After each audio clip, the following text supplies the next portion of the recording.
Recordarles, y aquí les vamos a dejar los contactos del Centro Mexicano Pro Bono, la liga de acceso de descarga al manual también para que puedan, quienes todavía no han tenido oportunidad de revisarlo, de leerlo, que tengan acceso a esta información. Entonces, reiterarles la bienvenida de parte del centro y agradecerles su participación en este ciclo de capacitaciones. Perfecto, Fer, muchísimas gracias. Me permito leer la semblanza de la doctora Rita Muciño Corro, quien es doctora en Derecho con mención honorífica por el Instituto de Investigaciones Jurídicas de la UNAM en el campo de conocimiento, género y derecho. Maestra en Derechos Humanos y Democracia por la Facultad Latinoamericana de Ciencias Sociales, FLACSO, en donde actualmente cursa el programa de posgrado en Política Pública y Género. Además, es coordinadora del grupo de trabajo Género, Pobreza y Salud de The Latin American Interdisciplinary Gender Network, coordinada por la Universidad de Yale y el Centro de Investigaciones y Estudios de Género de la UNAM.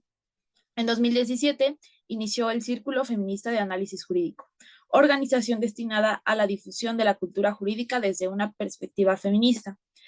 Ha sido docente y facilitadora de múltiples espacios de formación en materia de género y derechos humanos, dirigidos a funcionario público. Como consultora ha trabajado con instituciones nacionales e internacionales, entre ellas la FLACSO, con sede en México, el Instituto de Justicia Procesal Penal, la Suprema Corte de Justicia de la Nación, la Escuela Federal de Formación Judicial, la Red por los Derechos Humanos de la Infancia de México, así como para la iniciativa Spotlight, proyecto encabezado por la ONU y ONU Mujeres, y en el proyecto de Agencia de Estados Unidos para el Desarrollo Internacional, USA y USAID. Muchísimas gracias, doctora Rita Muciño. El micrófono es de usted y estamos todas muy emocionadas de escucharle en esta magnífica clase. Adelante. Perfecto, Aranza. Pues muchísimas gracias. Buenos días tengan todas las personas que se encuentran el día de hoy aquí conectadas. Pues miren, el tiempo que tenemos no es mucho. Sin embargo, yo quisiera aprovecharlo en primer lugar para poder conocernos un poquito más, al menos como grupo. Y para estos fines, les voy a pasar una liga. Ahí se las pasé por el chat. Esta liga vamos a dar alrededor de unos 5 o 7 minutos para que la puedan ir respondiendo. Es un cuestionario muy breve, no se preocupen, solamente como un termómetro, por así decirlo, un termómetro grupal, si es que lo podemos decir de alguna manera, para eh, ir como ubicándonos, cómo estamos, como les digo, si bien de manera individual es un poco complicado por el tiempo y el número de personas, pero sí que como grupo podamos ir vernos, ¿no? Vernos cómo estamos en cuanto a incluso acercamiento al tema, ¿no? Entonces, son las 8:14, con 8:19, vamos a dar 8:19, no se preocupen si no alcanzan a contestarlo todo, son alrededor de ocho reactivos nada más.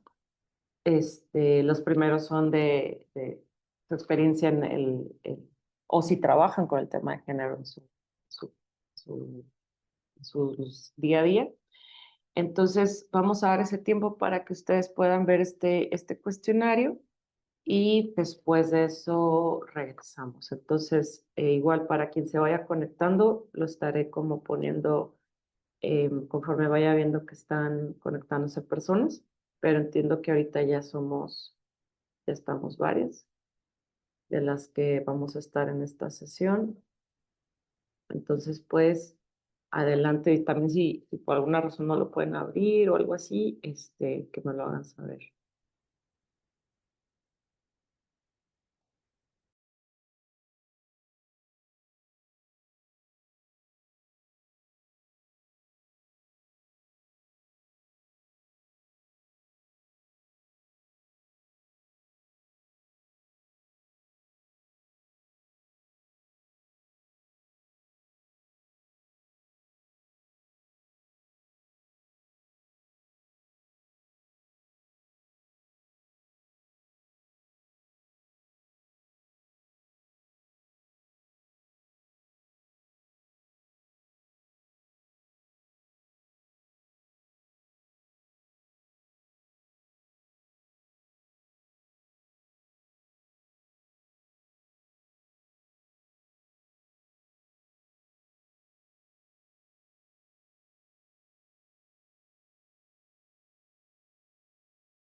Muy bien.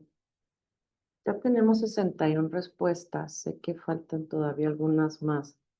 También por acá, lamentablemente, creo que hubo una compañera que no pudo abrir el link. Como les digo, no se preocupen tampoco. Realmente esto es como para, no forma parte ni de ninguna evaluación ni nada. Es solamente como para tener un pequeño termómetro del grupo, sobre todo porque pues la idea, ¿verdad? Es que lo que digamos en esta mañana sea algo que sea lo más encaminado posible a esta realidad, ¿no? Como grupo en cuanto a el acercamiento que hemos tenido al tema y demás. Entonces, voy a compartir pantalla solamente para que podamos conocer un poco cómo han sido las respuestas. Por ejemplo, aquí, creo que sí logran ver en pantalla, se dice aquí el Zoom.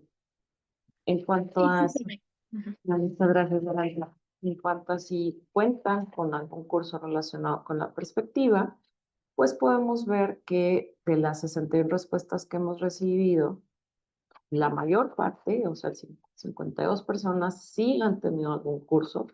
Claro, esto puede ser desde un curso autogestivo hasta un diplomado, no sé, la idea es justo ver quién sí ha tenido y quién no ha tenido, más allá de la profundidad del mismo, y 9 personas no. Entonces también tratemos, ¿no? De justo entre quienes ya saben, entre quienes han tenido algún curso, entre quienes este es su primer acercamiento, pues escucharnos y generar justo el espacio para que todos podamos llevarnos aprendizaje, ¿no? Con independencia de estos distintos niveles de acercamiento al tema.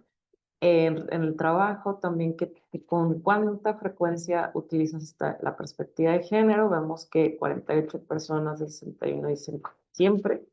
Entonces, lo cual también eso hay que tenerlo como presente, es decir, es no solamente el interés, ¿no? de tener este curso de herramientas jurídicas por tener un curso, sino porque entonces es una necesidad diaria de 49 personas, ¿no? Que estamos aquí. 12 dice que algunas veces sí tenemos por acá una persona que dice, bueno, realmente nunca la aplico. El género es, bueno, de aquí quizás la sesión pasada con Melissa han de haber tenido este acercamiento, ¿no? Y de decir, bueno, es que género como tal, ¿no? El concepto es, ha tenido, es como multifacético, ¿no? O sea, ha tenido diversas aproximaciones, diversos posicionamientos, pero bueno, género para efectos de este curso, para efectos también de lo que vemos en el manual, en qué se basa este curso, pues está relacionado con esta noción de que es una categoría analítica que permite identificar asimetrías de poder en relaciones entre mujeres y hombres, asimetrías de poder que surgen con motivo del género. Y por acá tenemos perspectiva de género, igual, las 59 personas mencionan pues que es una herramienta necesaria para asegurar la igualdad entre mujeres y hombres. Y aunque no me lo crean, de pronto pasa que sí hay personas que consideran que es una manera de favorecer a mujeres y perjudicar a hombres, ¿no? Y esto, más allá de decir, ay, ¿cómo es posible? Esto, como les digo, finalmente es un termómetro. Finalmente hay que partir del hecho de que estamos en una sociedad en donde existen aún muchísimas resistencias, más allá de las 84 personas que estamos conectadas al día de hoy, que estamos aquí porque hay un interés, hay una convicción. Bueno, hay personas, y esto es el grueso, ¿no? De nuestra sociedad, en donde esto aún hay muchas resistencias en relación a este tema. Entonces, pero aquí podemos ver que 60 personas de las 63 que respondieron tienen muy claro que se trata de una herramienta, ¿no? La desigualdad estructural, que es una noción estrechamente relacionada con la perspectiva de género, y hoy vamos a ver también por qué, que yo sé, muy seguramente ya lo vieron con Melissa, pero ahora lo vamos a ver más aterrizado en relación con el marco jurídico. pues 62 de 63, lo cual es una cifra muy alta, pues saben y tienen muy claro que es aquella que tiene base en complejas prácticas sociales, prejuicios, sistemas que nos desplazan a las mujeres y personas provenientes de grupos de atención prioritaria, de esos espacios donde se encuentran los grupos dominantes, ¿no? Y bueno, esto es como esta pregunta que siempre, este tipo de preguntas que siempre nos generan mucha confusión, ¿no? Estas nociones de orientación sexual, identidad de género, expresión de género. Sé que también con Melissa lo estuvieron trabajando. Por acá, pues sí, efectivamente. Aquí la clave es, bueno, ¿con quién me relaciono? ¿Por quién me siento atraída? ¿Con quién quiero tener una relación romántica, activa? Bueno, pues eso tiene que ver con la orientación sexual. Como vemos aquí, 52 personas respondieron en ese sentido. La perspectiva interseccional, igual, aquí también vemos que 93% de las personas, es decir, el 60-64 personas también tienen claro que esta perspectiva se refiere a estas diferentes categorías de opresión presentes en una persona que generan y que pueden incrementar el privilegio, sí, pero también, y la perspectiva interseccional sobre todo ha permitido analizar cómo esas entrecruces de diferentes categorías de opresión resultan en incrementan más bien la vulnerabilidad de una persona o grupos de personas. Por tanto, pues no solamente se refiere al género, ¿no? Sino más bien es la perspectiva interseccional en articulación con la perspectiva de género, pues justo permite ver cómo, vamos a decir un ejemplo, ¿no? Cómo las mujeres somos podemos vivir discriminación basada en nuestra pertenencia a un grupo, ¿no? En este caso al hecho de ser mujeres, pero la interseccionalidad nos dice, además del género, existen otras categorías que nos pueden hacer susceptibles de una mayor vulneración. Y la igualdad sustantiva, que es otra noción con la que vamos a trabajar, vemos que igual 61 a 65 personas dicen pues que implica asegurar condiciones para que mujeres y hombres puedan ejercer sus derechos más allá del solo reconocimiento de los mismos. Es decir, la igualdad formal, esta noción de igualdad muy relacionada con, pues eso que está escrito en la ley, ¿no? Ese derecho que está reconocido, protegido en una ley, pues que está reconocido para todas las personas, ¿no? Esta es la igualdad formal, la igualdad en la ley, ante la ley. Pero la sustantiva es un nivel de igualdad un poco más profundo, porque dice, bueno, es que no resulta suficiente que solamente me reconozcas en la ley los mismos derechos, necesito que se aseguren esas condiciones para que yo pueda ejercer esos derechos, ¿no? Entonces, no solamente esto que estamos viendo aquí, esta definición que está marcada con el punto azul, pues está más relacionada con la igualdad formal, la igualdad en la ley, ante la ley, y esta que vemos en el punto rojo es la igualdad sustantiva. Entonces, dejo de compartir. Muchísimas gracias a quienes pudieron responder. Como les digo, entiendo que muchas veces por diversas razones que desconocidas bueno, al menos para mí como abogada, a veces los links no abren, a veces la tecnología no coopera, pero qué bueno que pues, la mayor parte de quienes estamos aquí lo pueden responder. Como les digo, no se preocupen si no lo lograron hacer. Realmente la idea era como que justo esto que acabamos de hacer, ¿no? Como grupo decir, mira, o sea, de estas 88 personas, pues resulta que sí, varias de nosotras ya tenemos alguna noción en el tema. Y bueno, vamos a comenzar entonces nuestra sesión del día de hoy. Como les digo, el tiempo es corto. Voy a tratar de irme em, o sea, lo más rápido posible sin perder la claridad, obviamente, ¿verdad? Trataré de no hacerlo. Igual, yo también buscaré estar pendiente del chat. Pero si por cuestiones de tiempo a lo largo de la exposición no puedo como atender de forma inmediata las dudas, las inquietudes, procuraré al menos terminar 10 minutos antes de la hora para ver el chat y tratar de dar esta respuesta puntual a las cuestiones que se van planteando. Entonces, el día de hoy, como ya mencionaba Aranza, vamos a hablar acerca del marco legal. Pero si bien cuando empezamos el marco legal decimos, bueno, entonces el día de hoy Rita nos va a decir, en el ámbito del derecho internacional de los derechos humanos está este instrumento internacional y como nos decían quienes somos abogadas y abogados, como nos decían en la Facultad de Derecho, pues apréndanse el artículo primero de la Convención para eliminar toda forma de discriminación contra la mujer y con eso ya van a saber del marco. Pues no, pues no, el día de hoy no necesariamente vamos a estar revisando los instrumentos y vamos a estarlos leyendo, ¿no? O sea, es decir, los instrumentos ahí están.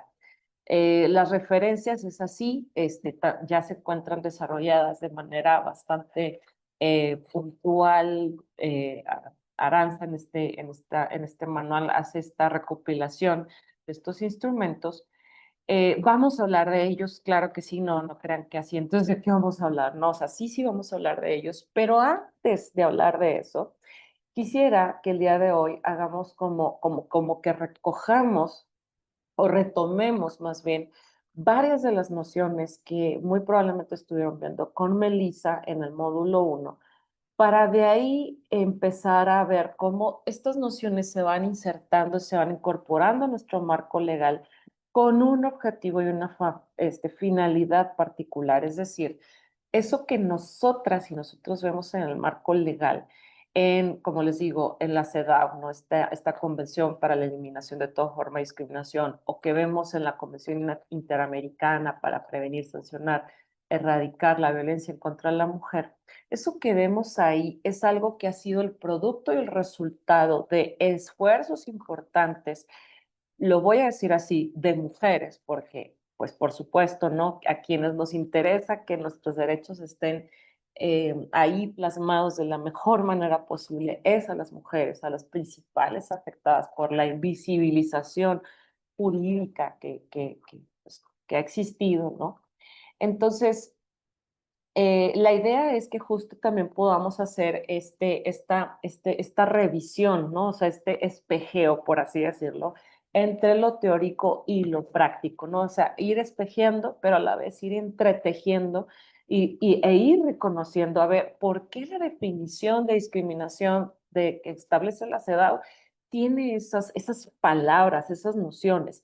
¿Y yo qué hago con esas palabras y esas nociones? O sea, como les digo, no es quedarnos solamente con como nos enseñaron en la Facultad de Derecho. Digo, a lo mejor quienes son más jóvenes en este grupo dirán, no, pues a mí ya me enseñaron de otra manera. Bueno, pues en mi caso no, lamentablemente era muy relacionado con el derecho positivo, muy apréndetelo de memoria, y el razonamiento, pues bien, gracias, ahí con la práctica, ¿no? O sea, entonces aquí la idea es que primero nos llevemos muy claro o primero nos vayamos con una idea muy clara acerca de cuál es esa problemática que estamos, o sea, ¿para qué estamos, estamos tomando este curso? ¿No? O sea, a mí, ¿para qué me sirve un curso donde me van a enseñar estas herramientas jurídicas?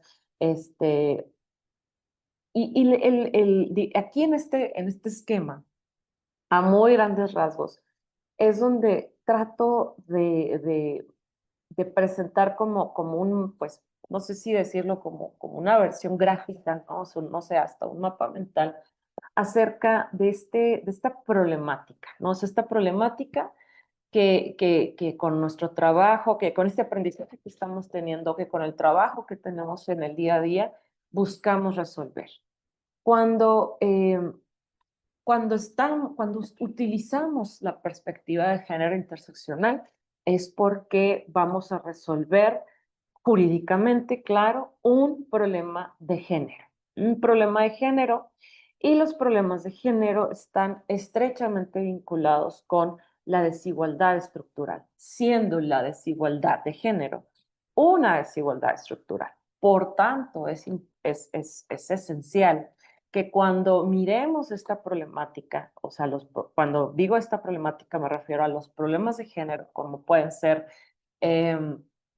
la violencia en contra de la mujer, la discriminación en contra de las mujeres, las brechas, las diferentes brechas que existen entre mujeres y hombres, que dicho sea de paso, acaba de salir esta semana o la semana pasada el índice global, ¿no?, que hace el Banco Mundial acerca de las brechas de género que existen, en donde también nos da esta noticia que esperamos siempre todos los años de cuántos años nos faltan para cerrar las brechas a nivel mundial. Bueno, pues en ese índice, para quienes estén interesados en el tema, pues ahí viene como toda esa información por países a nivel mundial. Obviamente ahí está México reflejado en estas cifras.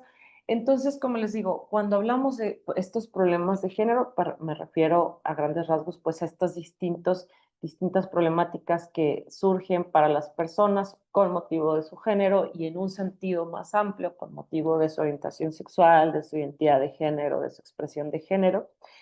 Entonces, no me detendré mucho en estas nociones que acabo de mencionar porque sé que formó parte de este marco teórico conceptual que estuvieron viendo con Melissa y por tanto, como les digo, a manera de repaso, y como para situarnos, ¿no? En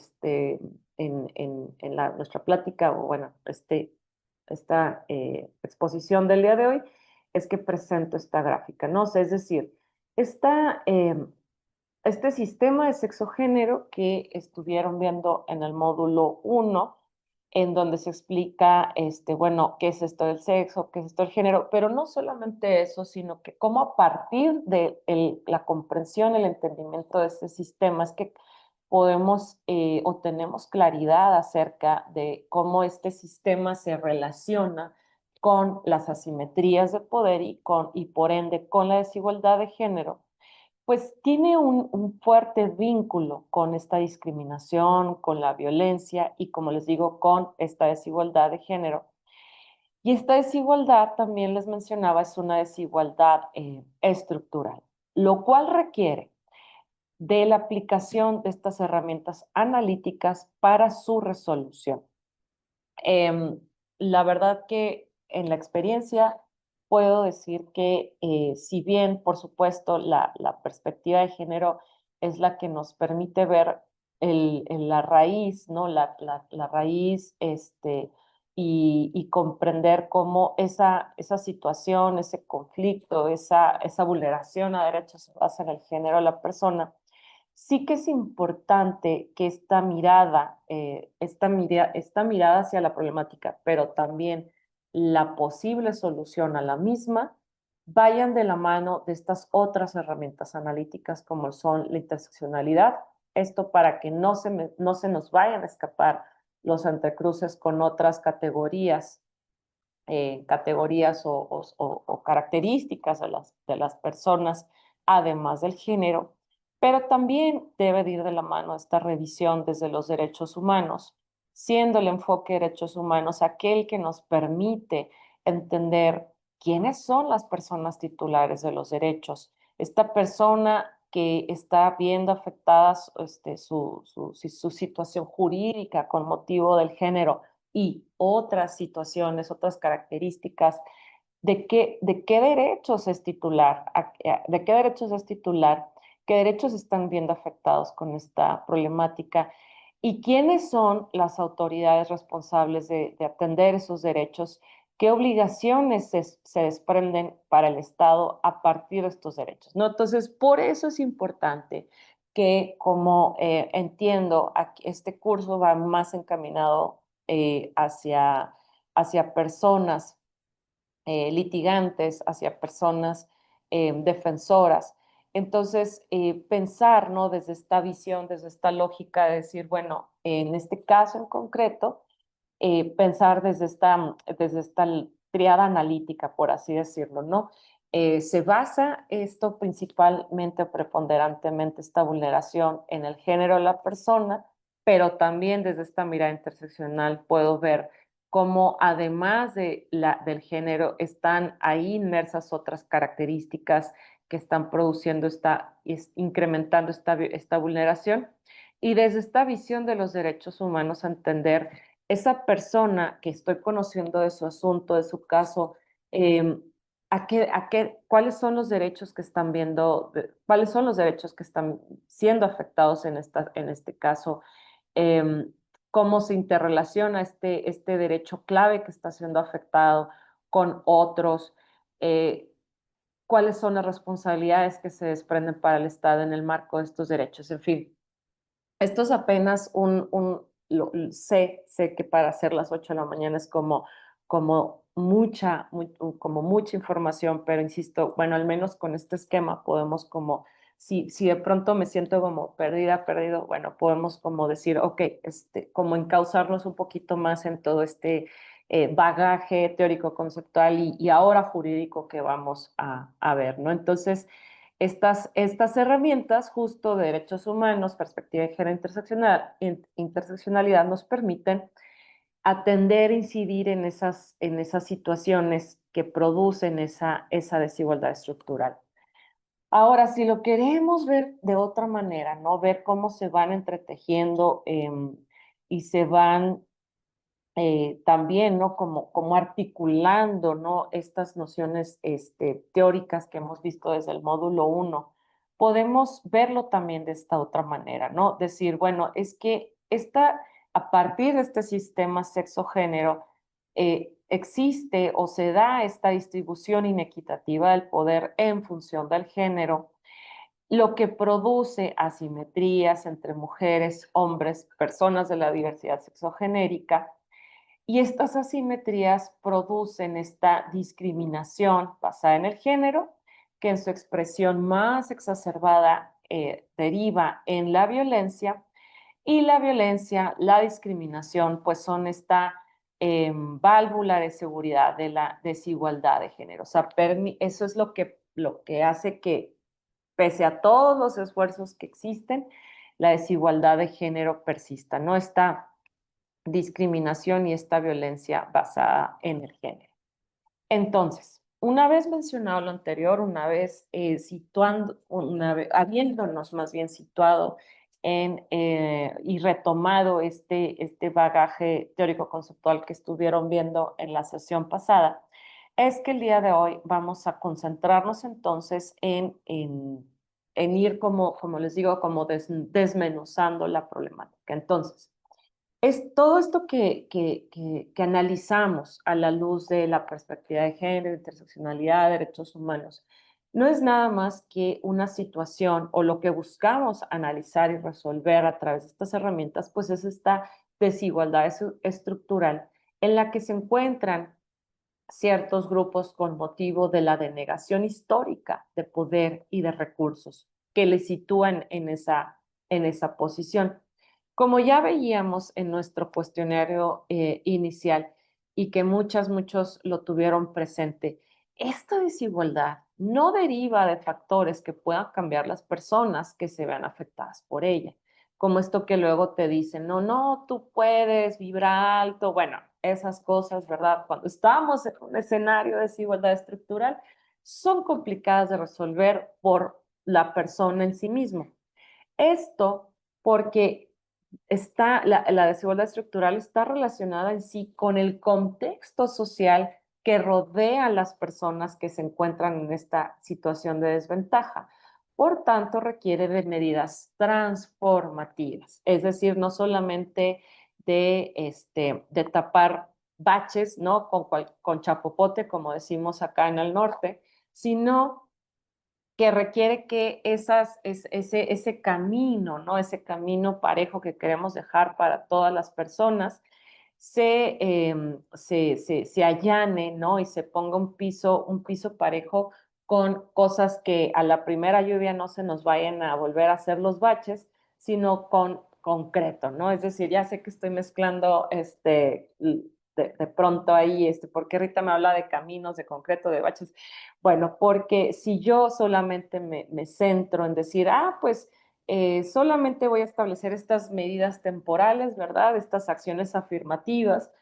Entonces, si bien son importantes que miremos un poco más allá y entendamos que muchas veces estas acciones afirmativas requieren de ser acompañadas de estas medidas transformativas. Y ahorita vamos a ver a qué nos referimos con esto de las medidas transformativas, medidas que van a asegurar que esas soluciones que yo brinde, ¿no? Como les digo, esta metáfora, si lo queremos ver así, de un camino que está lleno de baches, y si yo quiero que verdaderamente ya la primera lluvia no me vuelvan a salir, necesitamos entonces poner, ¿verdad? Este material sólido, este material que evite, ¿no? Que nos vuelvan a salir, y estas podrían decirse, son estas medidas transformativas.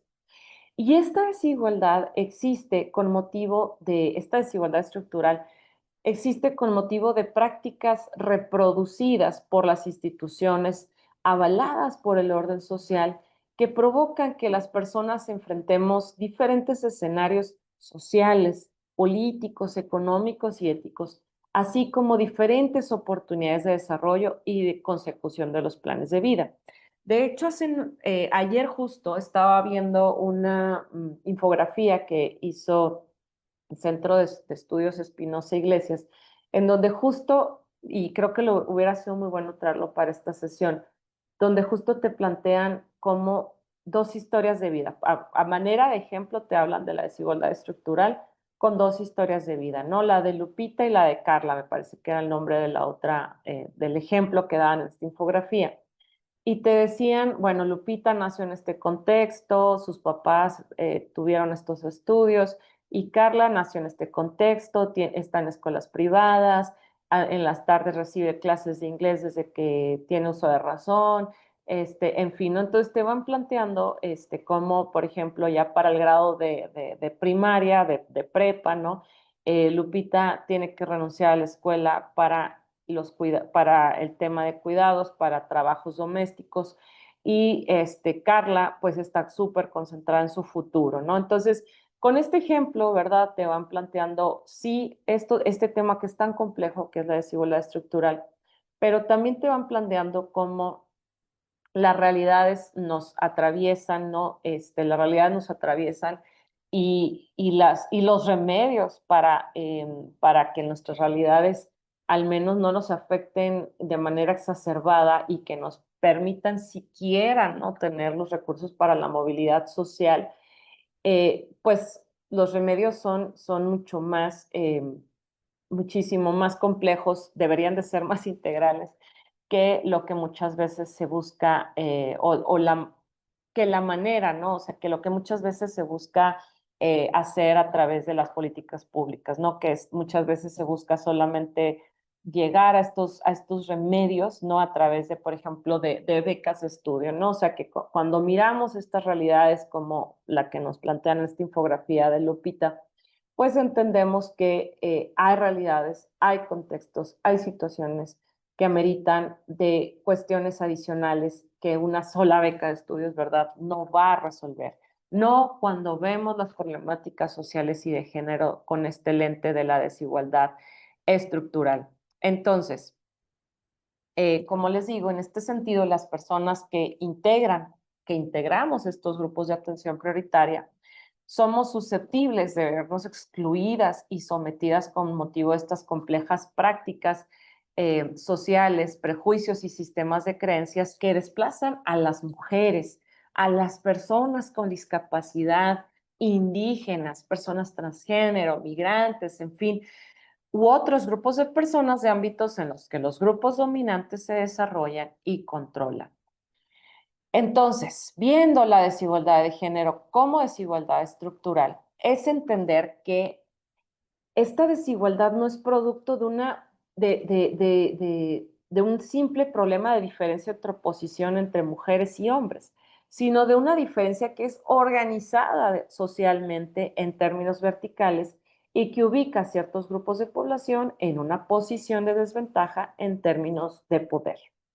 Esta forma de desigualdad es estructural porque la concepción sobre las funciones sociales que se convierten en expectativas de comportamiento, que son esto que asumo, vieron la sesión pasada con Melissa, nuestros roles, estos estereotipos, que son adoptadas como reglas y como prácticas, y no nada más en la sociedad, sino que en las instituciones jurídicas también lo podemos ver.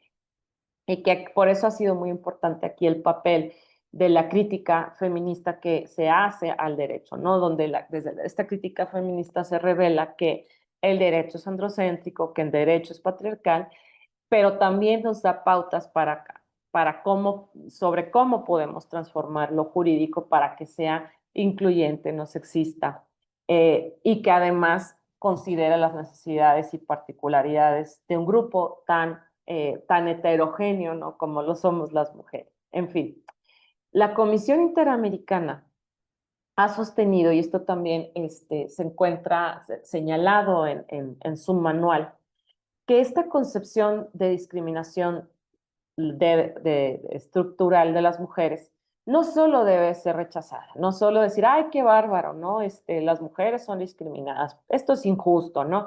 Sino porque esto tiene la función de subordinar a las mujeres como grupo y perpetuar estas jerarquías de género.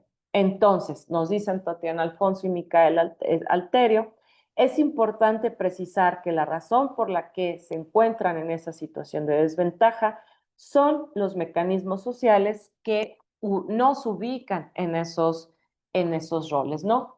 Visto de otra manera, si esto que les acabo de mencionar, estos puntos que les acabo, perdón, estos que les acabo de decir, pueden ser como quizás de pronto como muy teóricos, ¿no? Si queremos verlo de una manera gráfica, de una manera un poco más sistematizada, lo podemos ver así, ¿no? Los problemas de género, entendidos como problemas estructurales, también implica pensar en que esto no ocurre solamente en un nivel individual, ¿no? Como el microsistema, o es algo que solamente pasa en un exosistema, o sea, en un nivel mesosocial o en un nivel macrosocial, sino que más bien esto que estamos diciendo de la desigualdad de género como desigualdad estructural, es entender que, y esto se mencionan en todos estos conceptos que les acabo de expresar, esto se ve reflejado en todos estos niveles. En todos estos niveles hay que voltearlos a ver. Todos estos niveles hay que mirarlos. No podemos pensar en problemática, en resolver o en establecer remedios, ¿no?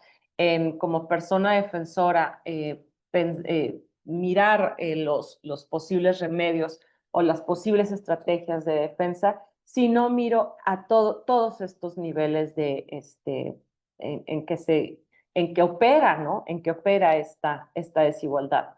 Como ya lo veíamos en el concepto que les comentaba hace unos momentos, eh, tiene un impacto, ¿verdad? Por supuesto, a nivel individual, a nivel para el grupo de personas, pero también esto está reproducido y sostenido por cuestiones como, por ejemplo, que ocurren en la escuela, en los medios de comunicación, en los organismos judiciales. Pero más allá de eso, en este modelo ecológico de la violencia de género que nos presentan Arizó y Mérida, esta desigualdad estructural opera también en este macrosistema. Es decir, como les menciono, pensar desde este lente y desde esta lógica es mirar que estos problemas de género que estamos conociendo, que son parte del contexto en el que ocurren las violaciones a derechos humanos, pensarlo siempre desde esta mirada, desde esta lógica de cómo eso que yo estoy viendo aquí, que impactó a esta persona, a este grupo de personas, a estos individuos, cómo eso está interconectado con este exosistema, pero a su vez cómo está también reproducido, sostenido en este macrosistema, en estas formas de organización social, en estos sistemas de creencia. ¿Cuáles son esos sistemas de creencia en que se basa esto que le está pasando a estas mujeres, a estas personas de la diversidad sexogenérica? ¿Cuáles son esos estilos de vida, esa cultura, ¿no? O sea, entonces, siempre pensar, ¿no? Siempre que pensemos en estos problemas de género, en esta desigualdad que buscamos atender, incidir, analizar, hagámoslo siempre desde esta mirada como mucho más compleja y no solamente quedarnos como con esta mirada desde, eso que pasó entre esas dos personas. Bueno, eso que pasó entre esas dos personas, como les digo, miremosle siempre a la luz de estos otros niveles, porque eso nos permitirá también comprender, por un lado, la complejidad, cuáles son estas instituciones sociales, jurídicas, que desplazaron a esta persona, que incrementaron su riesgo de vulneración, que derivaron en esa violación a derechos humanos. Y esto a su vez nos va a permitir pensar entonces en soluciones transformadoras. Recordemos esta palabra clave que les decía hace unos momentos cuando veíamos el concepto de desigualdad estructural, que se trata de una desigualdad que no necesariamente las personas podemos por nuestra propia voluntad, ¿no? Como salir de ese contexto y situación de desventaja, sino que esta noción de desigualdad estructural nos dice se requieren medidas transformativas, medidas que se hagan cargo y que resuelvan todo aquello que pone o nos pone en esa situación de desventaja. Y entonces aquí Encarnación Boledo nos dice, necesitamos entonces, desde esta mirada de desigualdad estructural, soluciones transformadoras que corrijan los resultados mediante la reestructuración del marco que las origina. Medidas transformadoras que, más allá de igualar la posición de los grupos desventajados frente a los hegemónicos, modifiquen esas relaciones de poder, es decir, estas asimetrías que siempre estamos hablando, asimetrías de poder entre mujeres y hombres, bueno, soluciones transformadoras que nos permitan lograr simetrías, o sea, transformar esas asimetrías en simetrías entre mujeres y hombres, o entre personas que pertenecen a estos grupos en situación de desventaja. Bueno, ¿cómo logramos esas simetrías? Modifiquen esas relaciones de poder, estructuras de dominación y concepciones excluyentes en que éstas se basan. Incorporar medidas para garantizar la condición que la condición de opresión no determine el acceso y el ejercicio a los derechos. Y ustedes me van a decir, bueno, Rita, esto suena maravilloso, ¿no? O sea, sí, ya, a partir de ahora solo voy a pensar desde este lente de la desigualdad estructural, para ver entonces cómo, ¿no?, estos niveles de lo individual, lo mesosocial, lo macrosocial se interconectan para proponer o plantear o pensar en estrategias, soluciones transformadoras. Pero ¿cómo le hago, no? ¿Cómo le hago entonces para lograr, para alcanzar eso, ¿no? Para establecer estrategias y medidas transformadoras. Pues la perspectiva de género, la interseccionalidad, el enfoque de derechos, nos dan esas pistas y estas pautas para mirar la problemática, pero también para establecer esas soluciones. No me detendré mucho en esta noción de la perspectiva de género, porque sé que con Melissa ya profundizaron en ello. Simplemente por acá pongo esta que se menciona en las guías de estudio de la Facultad Latinoamericana de Ciencias Sociales, que obviamente esta presentación yo la comparto con ustedes para que también ustedes la tengan por ahí. Simplemente mencionar que esta perspectiva de género, pues se trata de este enfoque crítico cuyo basamento está en el género como categoría abstracta, para explicar, ¿no?, estas relaciones de poder asimétrica entre las personas. Pero esta perspectiva de género permite esta comprensión multifocalizada, pues considera otras características que pueden hacer más o menos agudas las consecuencias de las relaciones de poder entre los géneros. ¿Y por qué entonces? Bueno, ya, ¿verdad? Sé que ya llevo un rato, ¿no?, como explicando por qué es importante utilizar la perspectiva de género en el derecho, que también seguramente con la doctora María Elisa lo estuvieron revisando en la conferencia del día de ayer.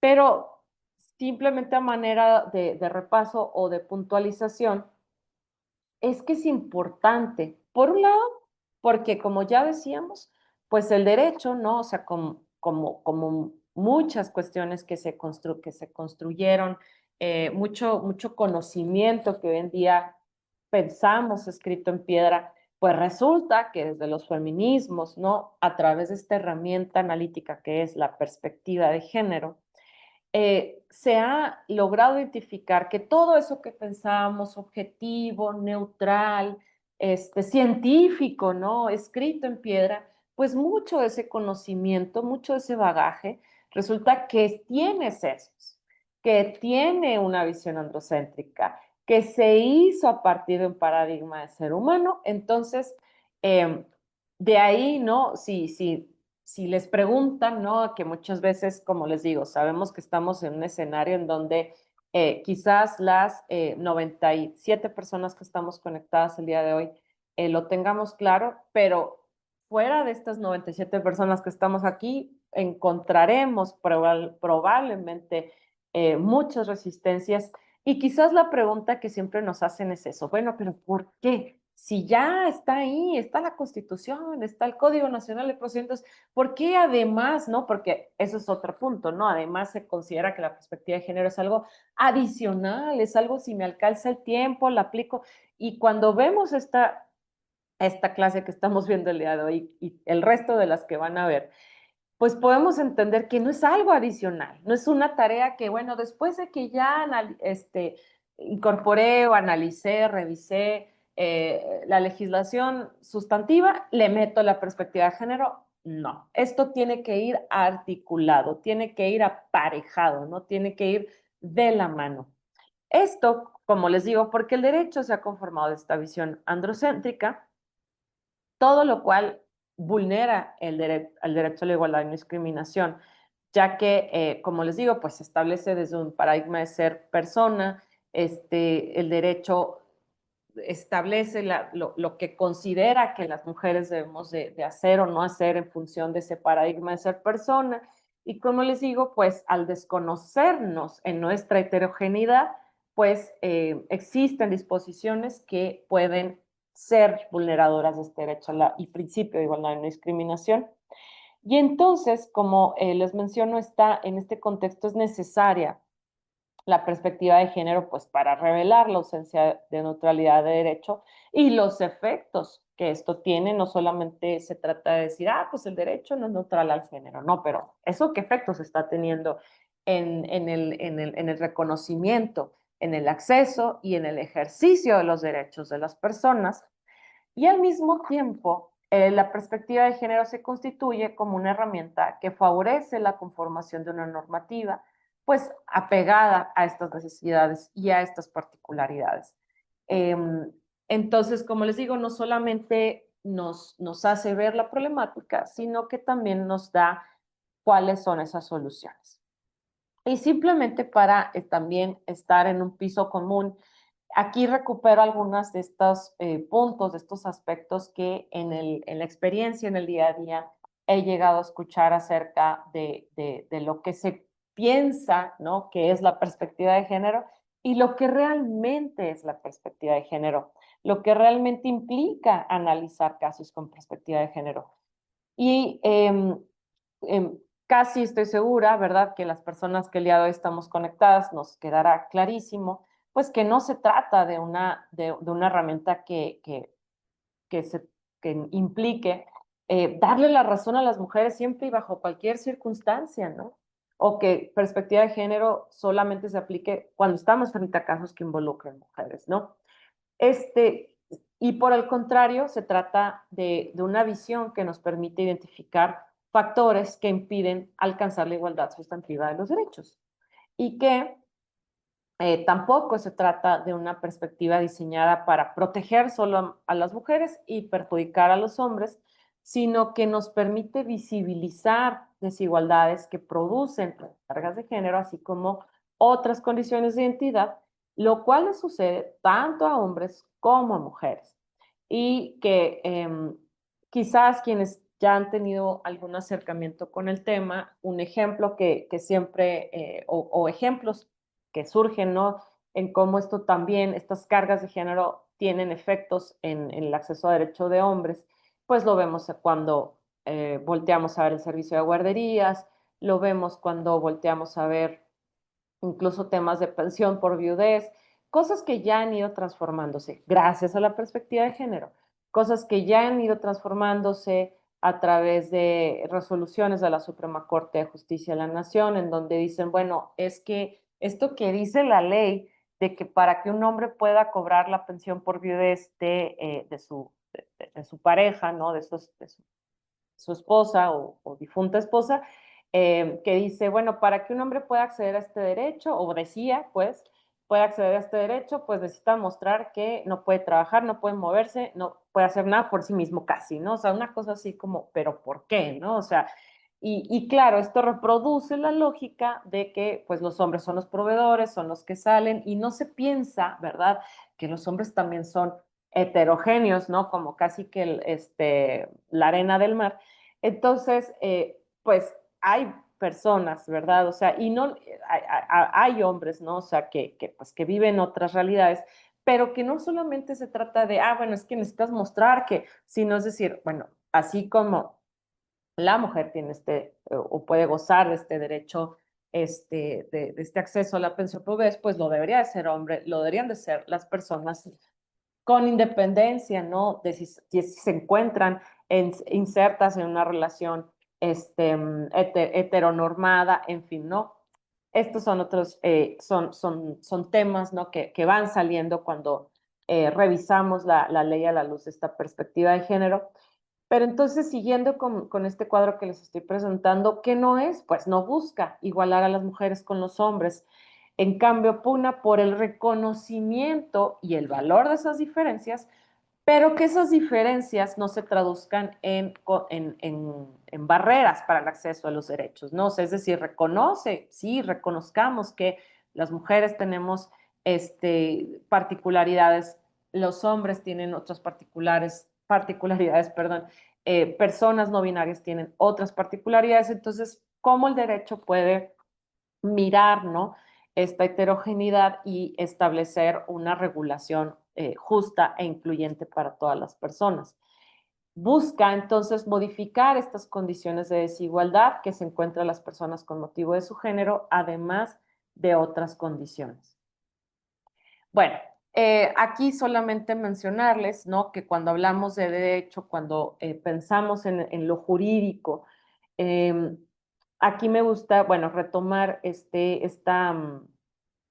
esto que nos dice Alda Facio, ¿no? O sea, ver lo jurídico no solamente desde el derecho positivo, no desde este componente formal normativo, sino ver al fenómeno jurídico también desde este componente estructural, ¿no? Desde este componente político-cultural, ya que esta visión androcéntrica, patriarcal, que se traduce, ¿no? En una violación al principio de derecho de igualdad y no discriminación, está en todos estos componentes, ¿no? Y es que esta forma de ver lo jurídico me parece que es muy acertada, ya que nos permite ver entonces, o cuando analizamos pues una problemática nos permite mirar entonces dónde está el aspecto cuestionable.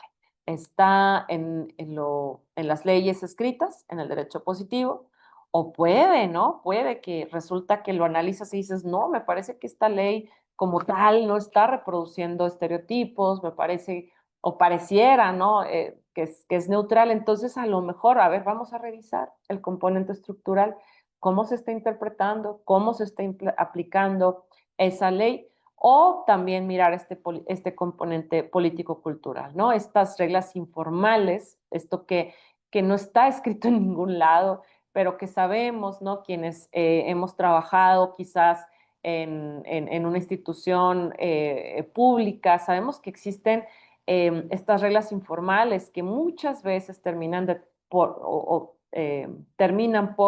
establecer quién, cuándo y cómo se tiene acceso a la justicia.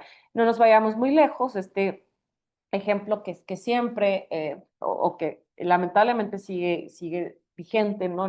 Hoy en nuestro día, el decir, venga después, seguro lo que pasó en Campo Algodonero, ¿no? Seguro su hija anda por ahí, ¿no? O sea, entonces aquí vemos ese componente político-cultural. O decir, oiga, ¿cómo que me está denunciando que tuvo una violencia sexual si yo no la veo llorando, si yo no la veo deshecha, ¿no? O sea, usted está muy fuerte, usted está muy entera, ¿no? Aquí las víctimas vienen a llorar, vienen deshechas casi, entonces aquí está este componente político-cultural. Entonces, cuando miramos al derecho, cuando vamos a hacer este análisis crítico de lo jurídico desde esta perspectiva de género e interseccionalidad, pues les invito, como les menciono, pues a mirarlo siempre desde estos tres, desde esta triada también que nos presenta Alda Facio, porque, eh, porque entonces, como les digo, puede que esa distinción, ese trato diferenciado y justificado esté en la ley o no, o puede que esté en esta forma en que se está interpretando, o pueden ser las tres al mismo tiempo, ¿no? Aquí solamente un ejemplo, caso del NP Argentina, resuelto por el Comité CEDAW en la Comunicación 1619-2007, relacionada con la violación en contra de un adolescente indígena por 3 individuos criollos. Y a grandes rasgos, lo que hacen, lo que conoce la CEDAW es la resolución de un tribunal argentino en donde este tribunal argentino se centró para analizar el caso en si la víctima era virgen, en si puso resistencia, en la moralidad de la misma, en si se dedica o no al trabajo sexual. Y entonces aquí la CEDAW dice, pues el hecho de que esta sentencia del Tribunal Argentino se centró en la vida sexual de la víctima, en determinar si se dedica o no al trabajo sexual, en la moralidad, en fin, pues todo esto es claramente una situación de discriminación, ya que pues se dejaron de lado, o sea, y no solamente apunta, ¿no? El tema de cómo esto se tradujo en una discriminación, en una falta de acceso a la justicia, sino que además el comité de expertas de la CEDAW dice, pues todo esto, lamentablemente, el Estado argentino se concentró en eso, dejó de lado cosas que eran muy importantes de analizar y de revisar para hacer una investigación diligente, objetiva, encaminada a encontrar la verdad de los hechos. Entonces, lo que nos dice el protocolo para juzgar con perspectiva de género de la Suprema Corte de Justicia de la Nación es que ante estos estereotipos de género debemos estar en un constante examen. Y eso, la verdad que lo digo para todas las personas que estamos en este momento conectadas, siempre. Igual, partamos del hecho de que como personas fuimos construidas en sociedades que aún, en las que aún existen muchos sesgos, muchos estereotipos, roles fuertemente arraigados. Entonces, por supuesto que constantemente debemos estarnos examinando qué ideas preconcebidas yo tengo, porque todo eso, ¿verdad?, puede lamentablemente traducirse en prejuicios, ¿no? Que resten neutralidad al análisis que yo estoy haciendo. Me voy rapidísimo, ya son 9:15 y sí me gustaría dejar un poquito de espacio para poder leer los comentarios y preguntas. Y con esto me paso a la interseccionalidad. Igual, no me detendré en la definición como tal de interseccionalidad, porque además sé que lo vieron con Melissa, probablemente la doctora María Elisa también habló acerca de esta interseccionalidad, pero sí me gustaría solamente detenerme un poco en esta parte, ¿no? La interseccionalidad y el derecho. Y entonces, algo que es importante ver es que esta desventaja creada por la discriminación interseccional se invisibiliza cuando el derecho no comprende que ciertas experiencias de discriminación nos ocurren por la combinación de dos o más características de la persona. Y esto aquí sí me parece bien importante. Esto porque muchas veces las problemáticas o la visión, la visión respecto de ciertas problemáticas se esencializa. Ah, es que allá en esos países siempre pasan esas cosas. Es que ciertos grupos de personas así son, así son, así piensan, no les gusta progresar, no les gusta crecer. Y no voy a decir, ahora sí que no me voy a referir a las características, seguramente ustedes saben o tienen ejemplos en mente, ¿no? De esto que les estoy diciendo. No me referiré en sí a los grupos por nombre, ¿no? Porque no quiero justo reproducir esas ideas, pero en nuestra sociedad es muy común escuchar eso. Ah, es que, bueno, por ejemplo, ¿no? Esto que decía este Samuel García hace no mucho en una entrevista que decía, es que en el norte se trabaja y en el sur se descansa, ¿no? O sea, o sea, como diciendo, bueno, pues es que si no hay progreso ahí y si hay mucha pobreza ahí, es porque, y esencializamos, ¿no? O sea, es porque estas personas así, tienen esta visión, ¿no? O sea, de no progresar y de no hacer nada, por más que uno les dé, ¿no? Entonces, desde esta mirada interseccional, nos dice, esta desventaja no es natural, o sea, no nacemos, ¿no? No es algo intrínseco, inherente a ser mujer, ¿no? Se me vulneran mis derechos, soy susceptible de ser víctima de estas violencias, esto ya es algo con lo que nací, por supuesto que no. No es un rasgo que en sí mismo yo tenga, ¿no? Ser mujer, afrodescendiente, lesbiana, puede representar una desventaja, pero en sistemas que son racistas, homofóbicos, patriarcales, entre otras características que se nos puedan venir, xenofóbicos, ¿no? Ser una persona migrante es un problema increíble, impresionante en un país altamente xenofóbico, ¿no? O sea, entonces, la desventaja no se produce a partir de cualquier característica de la persona, ¿no? Sino de aquellas que generan procesos históricos, políticos, sociales y económicos, tales como el sexismo, el racismo, la homofobia. Y entonces el enfoque interseccional pone la lupa sobre situaciones tradicionalmente invisibilizadas, resultados de estos procesos de marginación social, como el adultocentrismo, heterosexismo, capacitismo, racismo y sexismo, ¿no? O sea, el que yo sea una persona con una discapacidad en una sociedad altamente capacitista, es decir, en donde se piensa, se cree, se concibe que todas las personas tienen estas mismas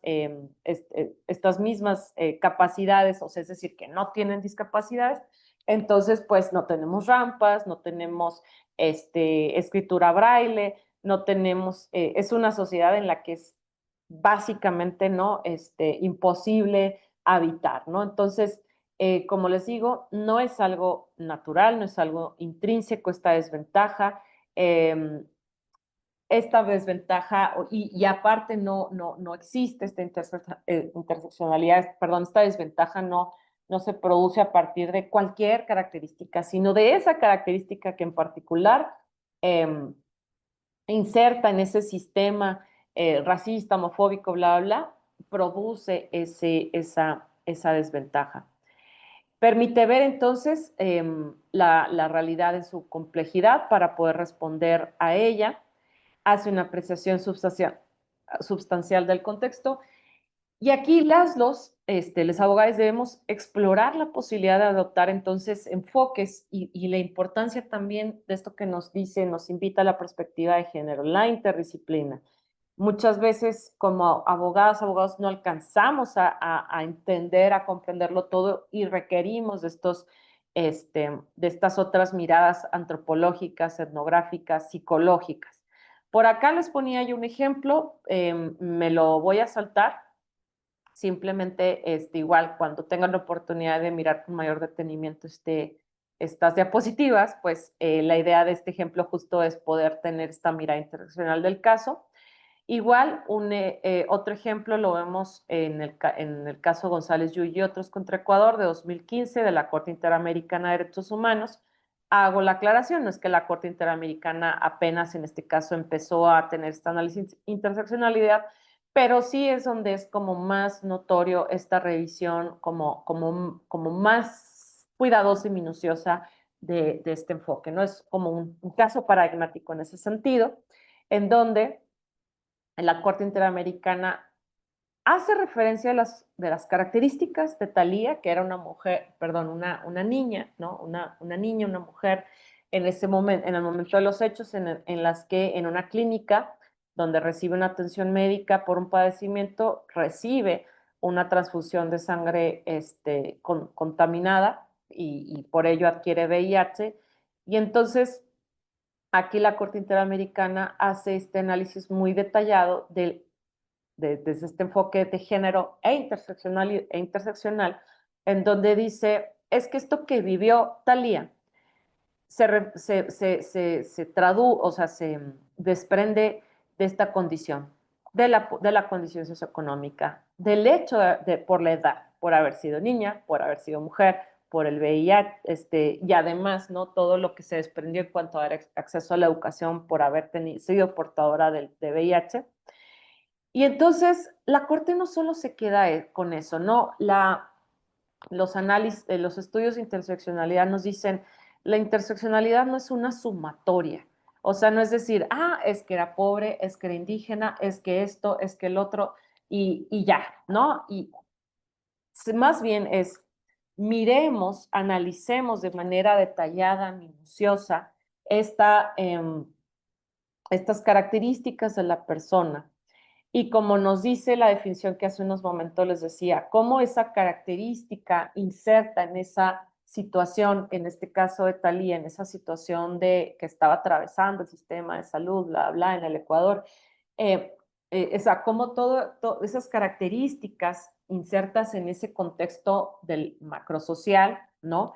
Se traducen en que en el contexto mesosocial y en lo individual, Thalía, tengan estas afectaciones. Y no solamente en cuanto al derecho a la salud, sino también en cuanto al derecho a la educación y el derecho, pues como siempre nos lo pone la Corte Interamericana de Derechos Humanos, como todo esto se vincula siempre con la violación al derecho a la igualdad y no discriminación. Entonces, quienes quieran profundizar en estos análisis, por acá les dejo este caso de González Yuy. Y con eso nos vamos rápidamente entonces a cómo todo esto se ha ido como incorporando, cómo lo podemos ver reflejado en nuestro marco jurídico nacional e internacional.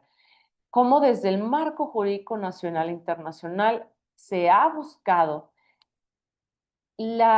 como les digo, la incorporación, la transformación, más por un lado, ¿no? La transformación de lo jurídico, partiendo del hecho de que pues, ha existido esta invisibilización, se ha buscado la transformación de lo jurídico, y entonces cómo en esta transformación se ha propiciado también la incorporación, es decir, bueno, ahora sí, inclúyenos, pero inclúyenos de esta manera, ¿no? No solamente como desde esta visión androcéntrica, tú crees que debemos ser incluidas las mujeres, ¿no? Entonces, esto que les platico es apenas bueno, creo que ni la punta del iceberg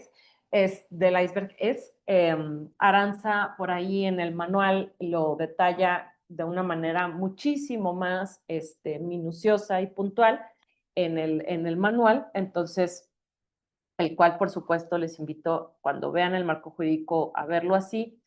Y esto apenas es como a manera como una línea del tiempo para que dimensionemos, ¿no? Un poco cómo ha sido esta evolución. O sea, ¿por qué el día de hoy, 2025, estamos hablando aún, ¿no? De esta manera como muy, muy particular y puntual de los derechos humanos de las mujeres. Y un antecedente que puede ser o que me parece que es relevante, y no, ojo, hago la aclaración, no es que a partir de 1789 podemos decir, empezó a hablarse de las mujeres, de los derechos, o sea, hay muchísimos otros antecedentes previos a este, pero aquí, desde lo jurídico, si lo queremos ver así, es cuando empezamos a ver estos intentos, ¿no? Estos intentos por decir, pues esa declaración de los derechos del hombre y del ciudadano, para empezar dice hombre y ciudadano, ¿no? O sea, número uno, o sea, no dice de la persona y de la ciudadanía, ¿no? De las personas y la ciudadanía o de la humanidad, ¿no? O sea, hombre y ciudadano.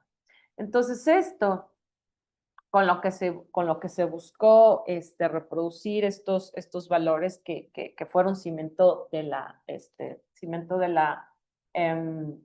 Revolución Francesa, pues no, pues ahí no estamos ni representadas ni incluidas. Entonces Olympe de Gouges lo que hizo fue decir, bueno, hago esta traducción, ¿no? Hacia lo que entonces serían los derechos de la mujer y de la ciudadana. Entonces, por eso les digo, o sea, si lo queremos ver desde una visión como más jurídica, pues podemos encontrar un importante antecedente ahí. Luego, insisto, tampoco es que hasta 1903 volvimos a hablar de derechos de las mujeres, o sea, simplemente, insisto, esto es una línea del tiempo bastante acotada y sucinta.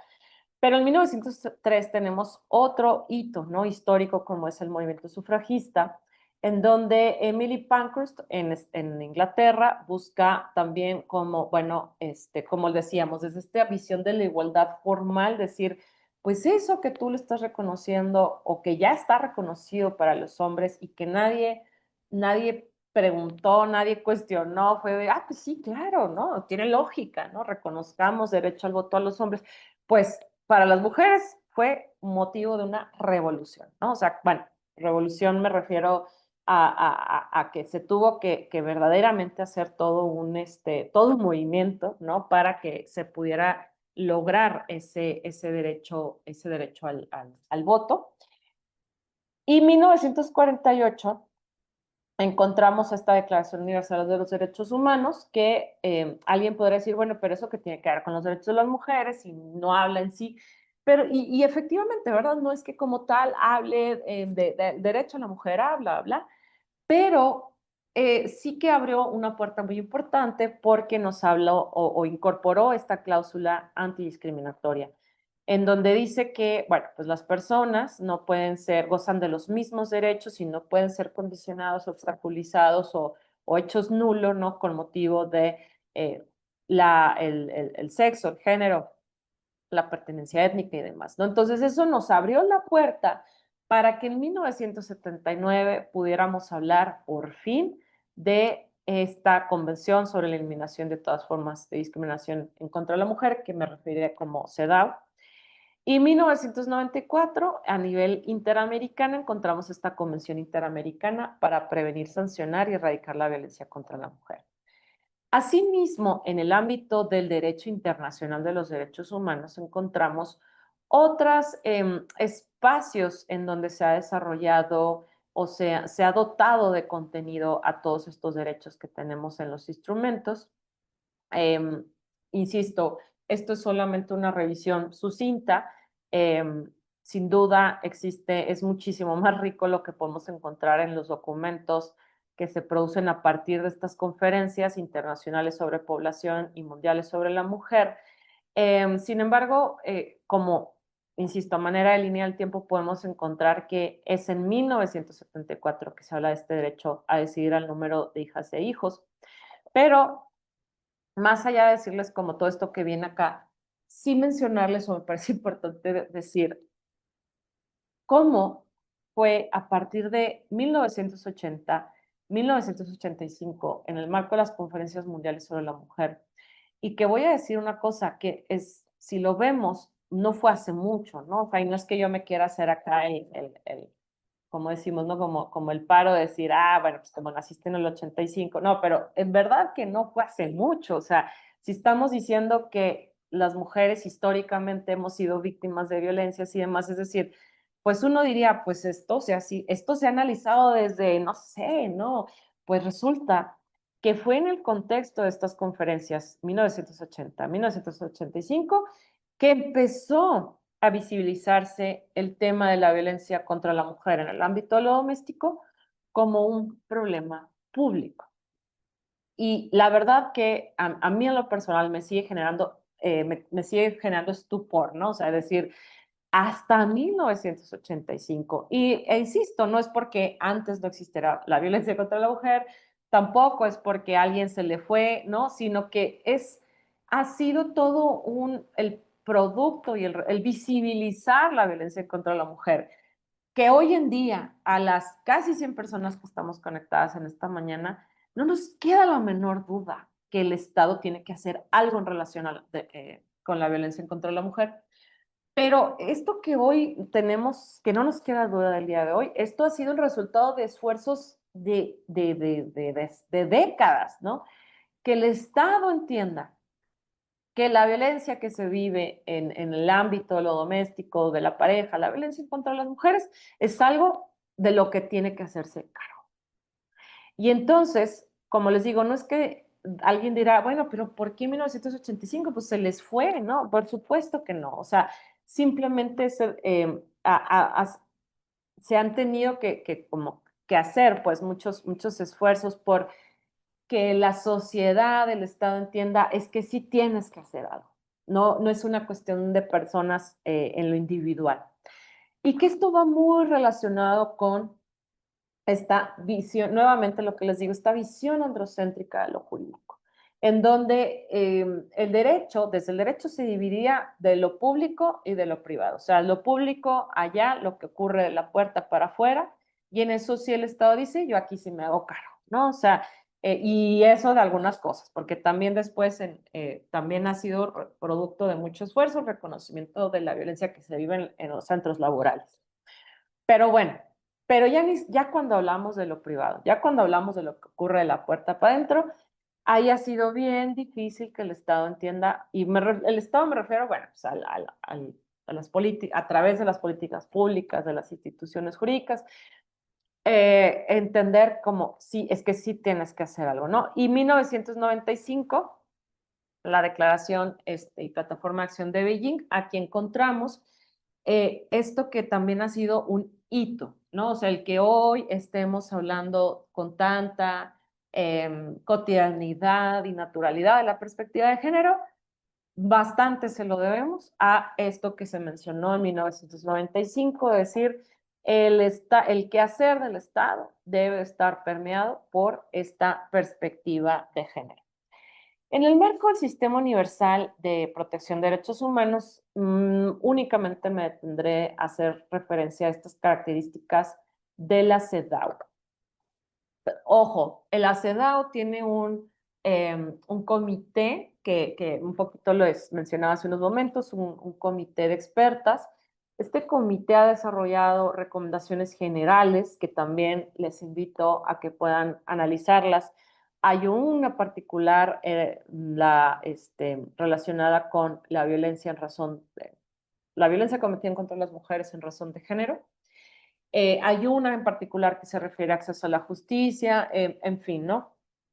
Todas estas recomendaciones generales desarrollan aspectos o desarrollan o le dan contenido a lo que está establecido o los derechos contenidos en la CEDAW. Pero aquí solamente puntualizar algunos aspectos elementales que también en el manual Aranza lo hizo, es que pues por primera vez se recoge de manera integral, por así decirlo, porque ahorita quizás lo podemos revisar y decir, no, hay otros derechos que sería muy bueno que estuvieran incluidos, pero bueno, es el primer esfuerzo por recoger de manera integral los derechos humanos de las mujeres. Nos habla de la discriminación directa, pero algo muy importante, habla de la discriminación indirecta.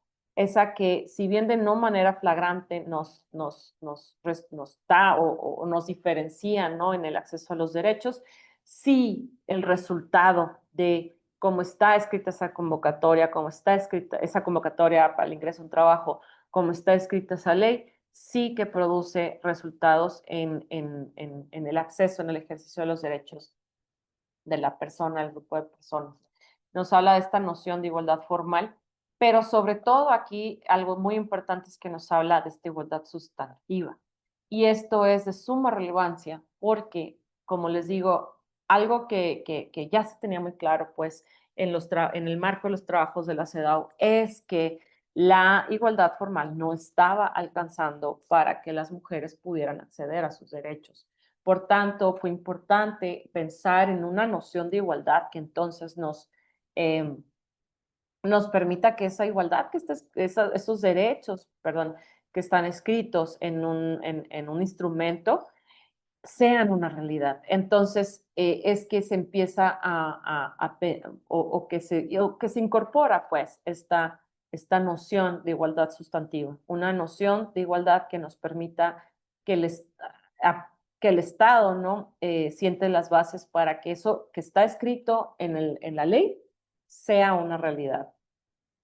Y entonces, la CEDAW no solamente nos dice, alcancemos la igualdad sustantiva, sino que también nos da las pautas para poder acelerar ese paso de las mujeres hacia esa igualdad en el ejercicio de los derechos, y es que acompañan, ¿no?, con estas acciones afirmativas. Que para quien quizás no lo tenga como muy presente, estas acciones afirmativas son estas medidas de carácter temporal que no rompen con el principio de igualdad y no discriminación porque buscan, digamos, buscan o están basadas o buscan que la realización de un fin legítimo, ¿no? Es un fin legítimo, es decir, un fin establecido en la ley, ¿no? Es decir, un ejemplo que siempre, que es un buen ejemplo, pues, o un ejemplo me parece claro, más bien, no sé si bueno, pero al menos sí claro, podría ser el de la división de los vagones del metro en la Ciudad de México, en donde la verdad no tengo muy claro cuántos vagones son, vamos a suponer que son 10. De esos 10 vagones del metro de la Ciudad de México, 2 son exclusivos, sí o sí, de mujeres, y el resto puede ser para el resto de las personas, ¿no? Esto siempre ha sido muy controversial porque hay quien dice no, pero mis derechos, pero... Y como desde esta definición de igualdad, perdón, de acciones afirmativas es una medida, bueno, en teoría de carácter temporal, es decir, en teoría esa división pues debiese tener este carácter temporal, pues aún existe, pero la idea es que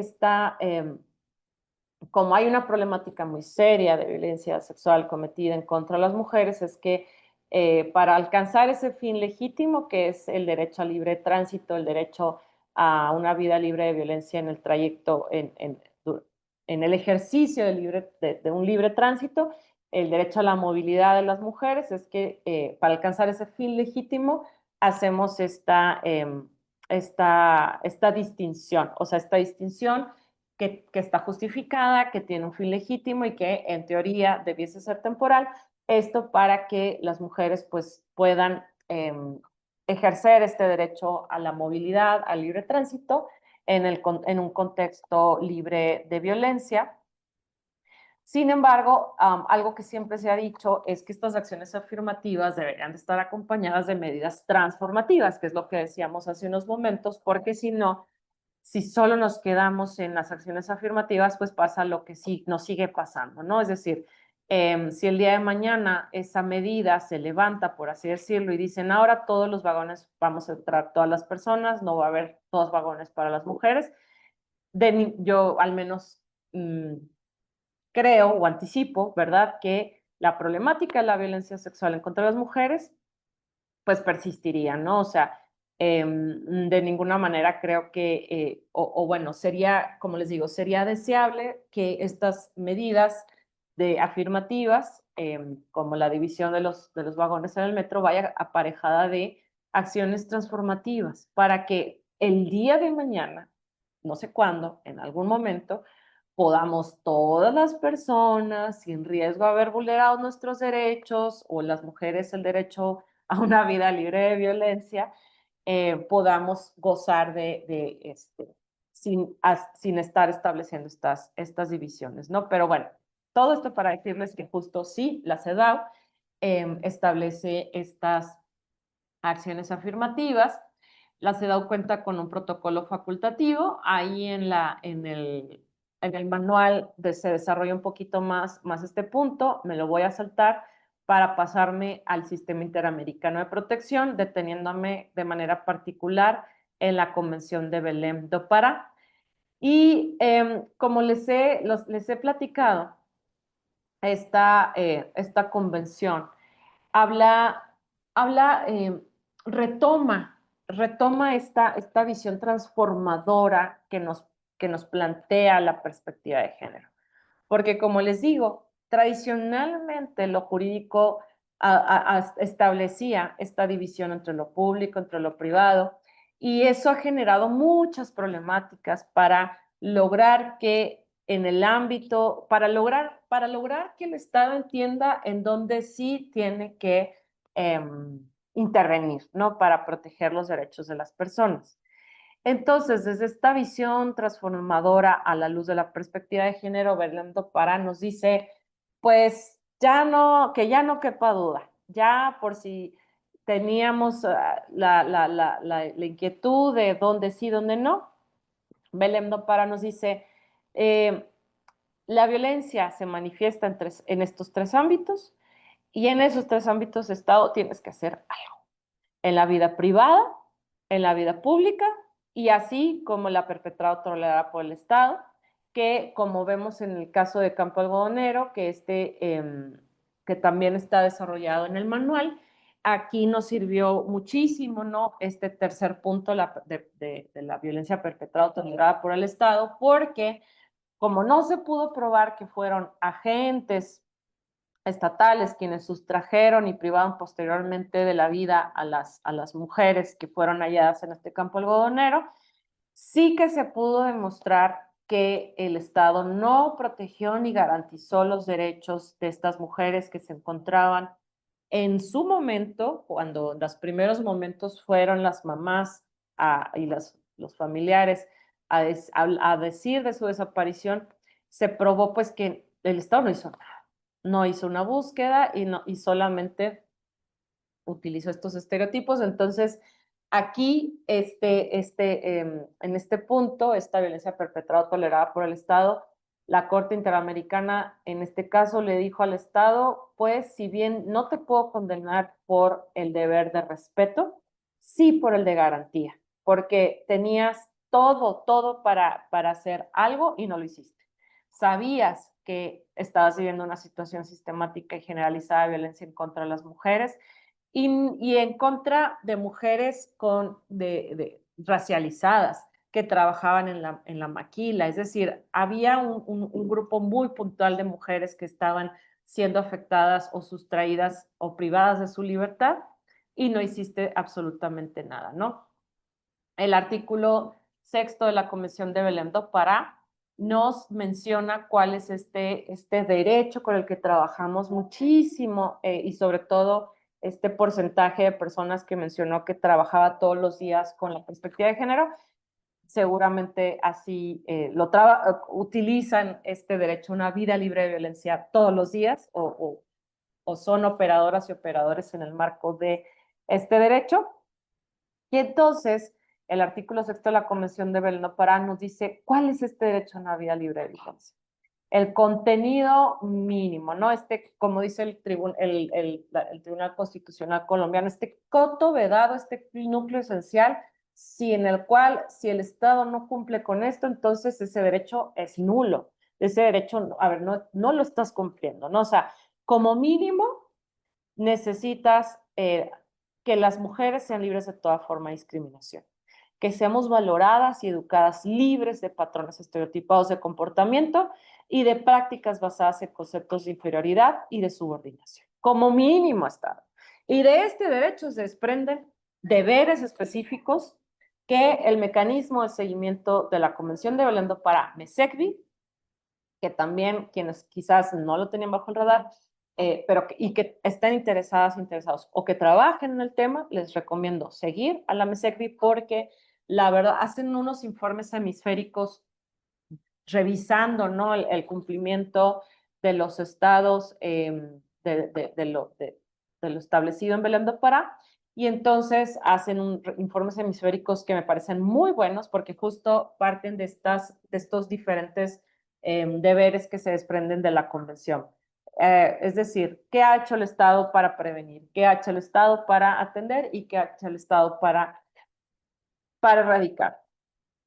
Entonces, bueno, ya estamos a nada de finalizar.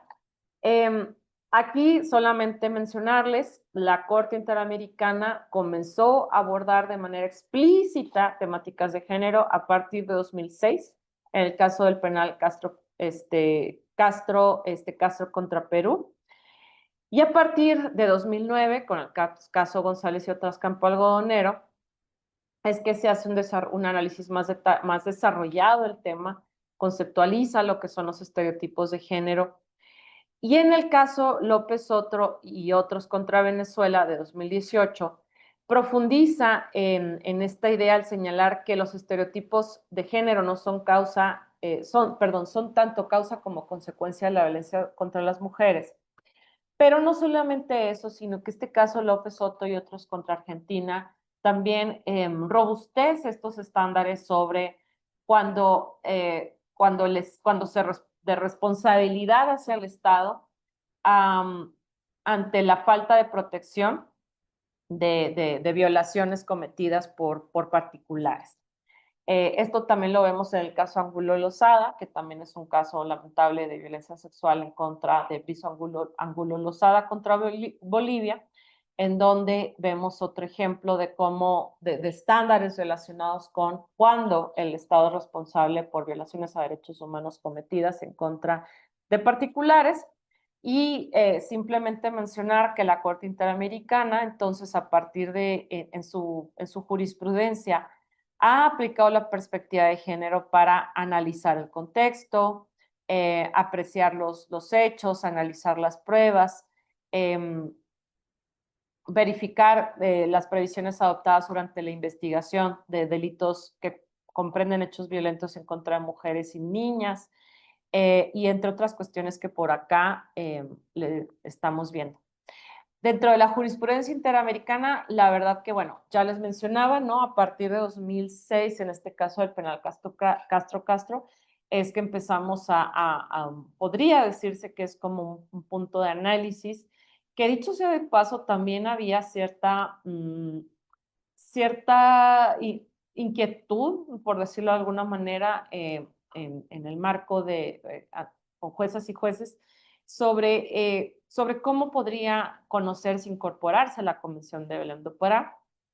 Afortunadamente se ha logrado, ya hoy en día no cabe la menor duda, y no solo eso, sino que cada vez contamos con estándares muchísimo más amplios, y no solo eso, sino que encontramos estas ampliaciones, ¿no? Es decir, vemos hoy en día una opinión consultiva que se refiere al derecho al cuidado, vemos una opinión consultiva de justicia, cambio climático con perspectiva de género, y bueno, todo eso lo vemos en el marco de esta jurisprudencia interamericana. Aquí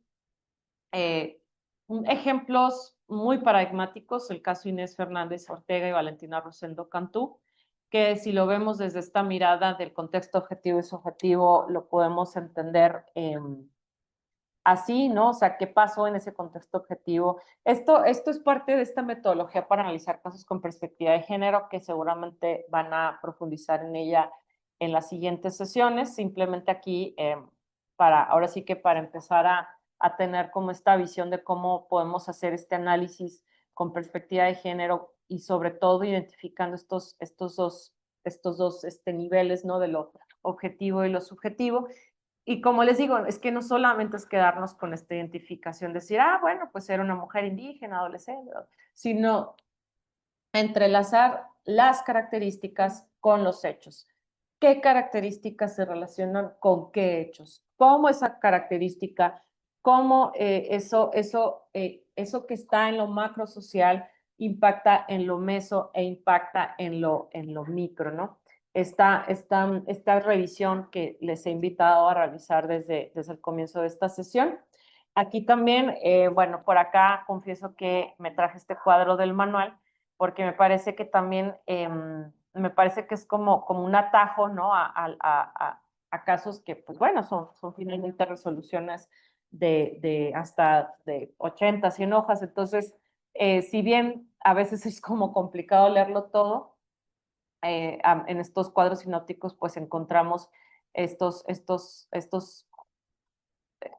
puntos, ¿no? Que nos permiten entender, bueno, si necesito un caso o revisar cómo ha analizado la Corte Interamericana la violencia obstétrica, pues bueno, este caso Brites Arce, que dicho sea de paso es el primer caso en el que la Corte Interamericana habla de la violencia obstétrica, Esto sí no podría yo o no me atrevería yo a decir el motivo por el cual la Corte no se había pronunciado sobre este tema.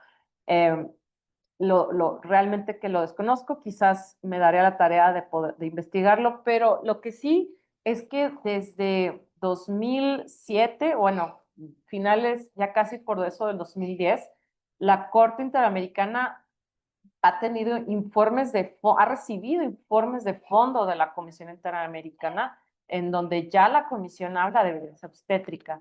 Esto lo vemos en el caso IB contra Bolivia, un caso de esterilización forzada. Y la Corte Interamericana, si bien dijo, bueno, esta esterilización viola el artículo, viola el artículo sexto, séptimo de la Convención de Orlando para no se pronunció sobre esto como una situación de violencia obstétrica. Y también tenemos otros casos como Guzmán Albarracín, entre otros que les digo, el caso Atenco, ¿no? Otros, López Soto, muchos casos en donde la Corte afortunadamente ha robustecido, sofisticado, establecido estándares que implican una mayor protección. Igual, a manera como de alinear el tiempo, simplemente poner aquí cómo ha sido esta recepción, desarrollo normativo de todo esto que acabo y sé que de manera bastante sucinta, que acabo de mencionar, cómo todo esto lo podemos encontrar en nuestro marco jurídico. Desde 1974, ¿no? O sea, cómo se eleva a rango constitucional la igualdad entre mujeres y hombres. 2001, encontramos esta ley del Instituto Nacional de las Mujeres, hoy Secretaría de las Mujeres. 2006, Ley General de Igualdad entre Mujeres y Hombres. 2007, aquí también ha sido como un gran parteaguas, digo todas, ¿no? Obviamente el que exista esta ley que crea las mujeres, esta ley general de igualdad entre mujeres y hombres, en el marco de la cual el Estado se organiza el aparato estatal para crear este programa de igualdad entre mujeres y hombres junto con estas entidades, ¿no? Encargadas del seguimiento de este programa, pero sí que la Ley General de Acceso a las Mujeres a una vida libre de violencia es un parteaguas y es el resultado, y lo podemos ver en los textos de Marcela Lagarde, quien pues fue precursora junto con Andrea Medina, ¿no? De esta ley. Y en los textos de Marcela Lagarde, pues son como muy ricos en ese sentido, donde te describen algo, pues que si bien hoy en día se trata de feministas que hoy en día hay muchas cuestiones que producen tensiones hoy en día en el marco de los feminismos, sí que al menos es importante pues reconocer estas aportaciones al desarrollo jurídico del derecho a una vida libre de violencia en nuestro país. Un hito lo es también en el 2011 la reforma en derechos humanos, ya que pues nos podemos traer todo este bagaje, ¿verdad? Internacional, pues para invocarlo y para proteger de mejor manera nuestros derechos. Reforma en materia de paridad y pues 2024 encontramos estas reformas en materia de igualdad sustantiva. Y ya, para finalizar, solamente esto que podemos encontrar también en el manual, esta relación de las leyes, pues leyes, ¿no? Que son impulsadas por el movimiento amplio de mujeres, por el movimiento feminista, leyes que, como decía en la presentación del manual, pues son un ejemplo de cómo el derecho se construye cuando nos pone en el centro, cuando el derecho se piensa desde lo que nos está pasando, no desde lo que creen o sea, no, desde lo que nos está pasando, desde lo que necesitamos verdaderamente. Con esto yo finalizaría. Bueno, perdón, y bueno, aquí nada más el protocolo para juzgar con perspectiva de género, que también sé que van a analizar cuando más adelante. Yo con esto finalizo. Dejo de compartir pantalla porque además ya quedan unos minutos para cerrar. Voy a ir viendo sus comentarios. Creo que Elizabeth Virginia García tiene una pregunta. Claro que sí. No sé si quieres que la lea o... Ah, sí, mira, aquí está. Pueden. Elizabeth Virginia, recomendaciones para preparar.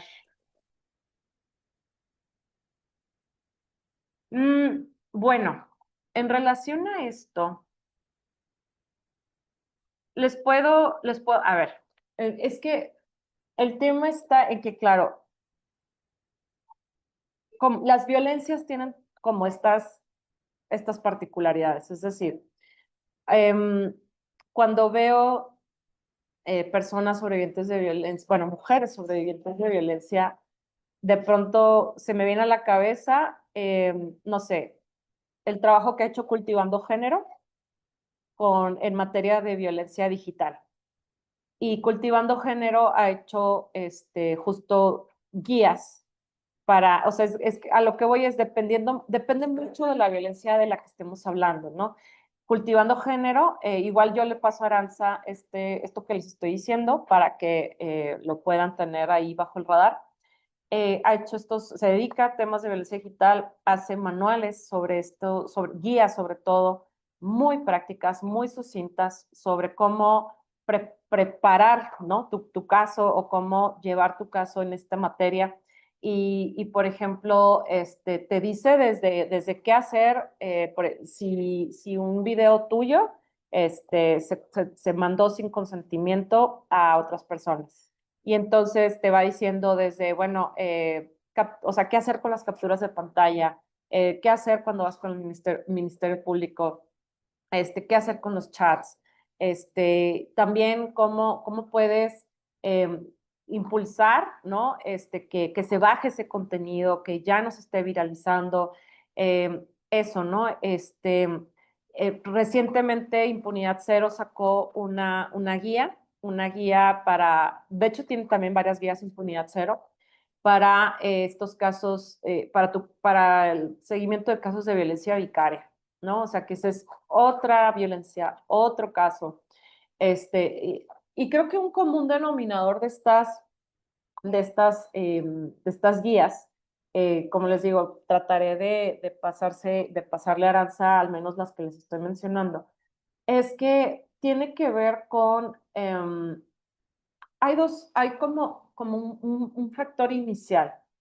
Algo que en la práctica he identificado es que de pronto el solo acompañamiento jurídico se puede ver acotado y la importancia, aunque yo sé que estamos hablando de una utopía, la importancia de que este acompañamiento en la medida de lo posible se dé como en binomios jurídicos, psicológicos, porque sobre todo el tema de violencia es que nos tiene a veces tan atravesadas, tan en shock, o sea, que de pronto eso, pues, por supuesto, incide en las posibilidades del acompañamiento jurídico. Dicho lo anterior, un común denominador que advierto en estas guías y que pues, es cómo lograr, cómo construir el caso, ¿no? O sea, cómo lograr construir este caso, cómo retomar la información que es muy importante, cómo recabar esta evidencia, pero sobre todo algo que advierto en estas guías es que te dicen o como tener este momento de decirle a la persona, a la mujer que vas a acompañar su caso, lo complejo que esto puede llegar a ser. O sea, como un poco preparar, anticipar, o sea, no para desincentivar, como muchas veces pasa con los ministerios públicos de, uy, no, pero eso no lo vamos a poder probar. O sea, no para eso. O sea, sino como más bien desde una visión y esto sé que es una palabra que también podemos sentarnos un rato a platicar de eso, pero, o sea, cómo transformar esta situación de la que venimos destruidas en un proceso de empoderamiento. O sea, cómo tú, como abogada, acompañante, puedes traducir o pensar en un acompañamiento, en un camino que empodere a la víctima, a la sobreviviente, perdón, a la sobreviviente de violencia. Em, y quizás mostrar, ¿no? Que en la medida que pueda sobrellevar, que esto va a tomar tiempo, que va a haber muchas complejidades, que eso es algo que también hacemos desde la Círcula, desde la organización en la que estoy. No acompañamos casos, lo que hacemos son talleres con funcionariado, pero también talleres de autodefensa legal para no abogadas. Entonces, en estos talleres justo decimos, hay que tener como varias cuestiones en presentes al momento de llevar el caso. Y es dentro de esas cuestiones presentes es eso. El derecho para empezar es androcéntrico, ¿no? O sea, entonces como un poco ir como decir, y todo esto, que esta información se traduzca en empoderamiento, no en desincentivar a la mujer. Creo que podría decir más, pero ya el tiempo se agotó. Yo le comparto estas guías a Aranza y pues, Aranza ya les compartió, muchas gracias, el dato de la círcula. Perfecto, Carolina, claro que sí. Por aquí les paso, mira, les voy a pasar mi correo también para que igual si les interesa, porque creo que ya no lo puse por aquí, pero seguirnos en redes a la círcula, estaría genial. Seguirnos en redes por ahí. Vamos a tener el 8 y 9 de octubre un foro relacionado con, ahí está, mi correo, con violencia vicaria. Ahorita hemos trabajado mucho últimamente ese tema. En fin, siempre estamos generando estos espacios, ya sea de manera de taller o mera conferencia, pero siempre buscando estos espacios que de pronto pareciera que solo son exclusivos de las personas que pueden acceder a ellos, ¿no? Aquí en la Círcula queremos que sean gratuitos, cercanos, en un lenguaje lo más ciudadano posible. En fin, les agradezco muchísimo su atención. Sé que ya me pasé unos minutos y pues espero todo el éxito para el resto de las sesiones. Muchísimas gracias, doctora. Los comentarios que he visto en el chat están muy fascinados con su exposición, que se nota el entusiasmo en los temas. Y muchísimas gracias a todas, nos ha encantado su exposición y para eso pues también me voy a compartirle a manera de cortesía esta, este reconocimiento de parte del Cyrus Van Center for International Justice y de parte del Centro Mexicano Pro Bono. Estamos sumamente agradecidas por ser la capacitadora de este segundo módulo. Quedamos totalmente a su disposición. Lo que se requiera, nosotros seguimos al tanto. Y sobre todo, pues muchísimas gracias también a nuestras asistentes que son muy participativas y la verdad me queda muy emoción sobre lo que puede abonar este proyecto. Sobre una participación que usted tuvo, me quedó con esta parte que dice que la perspectiva de género para la abogacía es interpretar este mandato constitucional, convencional y legislativo, ¿no? Entonces, justo esa genialidad del abogado litigante tiene que tener a fuerzas un control de la constitucionalidad y convencionalidad, porque es lo que ha protegido a las mujeres y es clave, ¿no? No solamente lo que dice la Constitución, ¿no? Porque la Constitución se queda corta, ¿no? Hay que buscar todas estas herramientas y para mí esta definición me causa muchísima emoción y espero que pues, poder que esta definición se quede en nuestras cabecitas y poder abonar a la justicia para las mujeres. Muchas Muchísimas gracias, doctora. Y con eso cerraríamos el día de hoy. Muchísimas gracias a todas y a todos. Quedamos pendientes.